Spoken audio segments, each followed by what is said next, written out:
Hello! So last week I left you knowing that I glued the fretboard onto the neck and had just about finished filling in all the gaps that were left behind by my bad gluing skills. So let's jump straight into it. This week I've got to finish carving the back of the neck and then show you how to build and then use all homemade tools to take a piece of straight fret wire and then turn it into a radius piece that's had the tang removed and is perfectly ready to be pressed into your guitar. These files have been left there for years, and as you can see, over time they've actually oxidised and corroded.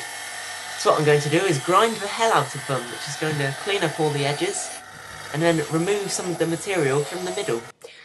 After using the offhand grinder to remove the most of the material as the first angle, we could then use a medium oil stone to stone a flat on the bottom, and then an angle the same as a chisel on the front. After wrapping it in some electrical tape, it's now ready to use like a homemade spoke shave. Can't get it to cut at all. However, unlike a standard plane or spoke shave, it doesn't have a guide or piece of metal on the bottom that helps you set the depth. This means that it's very easy to grab and dig into the wood, causing you to cut way too much than you wanted to. This means that when you try and do the side, like here, almost destroying the guitar, what you have to do is get really stressy and throw it away like a little girl. Luckily, I just hadn't cut too deep. That means that I could just plug in my emery fan to my drill and then begin sanding away my mistakes. Sounds like a song. This neck was originally made of about 5 thin pieces of wood stuck together. You can see by this white arrow that by removing a lot of material, I have now removed that top piece of wood. That means the bit I run my hand down is now one entire solid piece of wood. To give the perfectly round contour, we use some 60 grit aluminium oxide tape. And welcome to the new part of the show called Singing While Sanding. I remember you. God, it's like the Ramones were in the room. Now that the neck's finished, I need to radius the fret wire. I take a piece of wood and punch 2 holes exactly 12 inches apart. After drilling one hole 4mm in the other about 8, I can bang a nail through the end and then wedge a pencil in the other.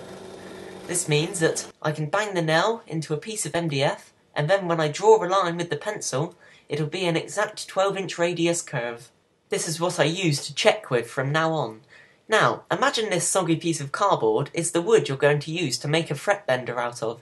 You know that the 3 bearings need to go on like this to give you your curve, but just about where do they go? Well, it's simple. Take the piece of wood you made earlier, and then draw the curve onto your piece of wood. Now all you have to do is align your bearings on the line you've just drawn.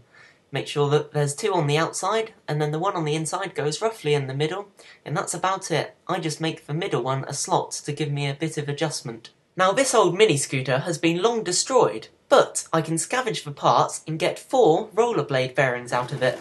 These will be perfect for running the fret wire along. Now I use the technique I just showed to mark and drill my holes, and then use a chisel to make the middle hole a small slot. Now basically all I can say from there is just assemble it. You know, you've got different parts to me.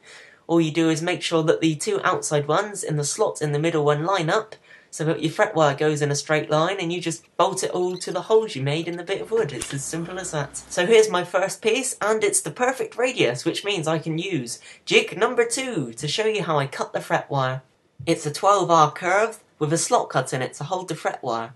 I clamp it down over the edge of a table and then use a standard metal cutting disc to rock my Dremel like this to hopefully cut the fret wire square. Here is my first bit of fret wire, and then I have to do it another 21 times. I mentioned in my Telecaster video that the fret tang has a sharp underside that I cannot file off. I need to grind it off before I press the frets in, and thus the return of the Dremel routing homemade bass. Thing. Check the link in the description for my video of how to build your own.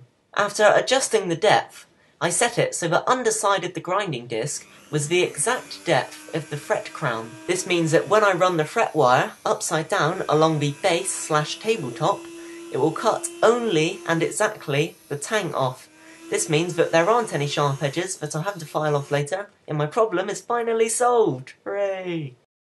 Hello, I'm just doing the voiceover for the video you're now watching. I'm editing it, and I'm sorry if you were in the zone whilst watching that, but I've just been on StewMac.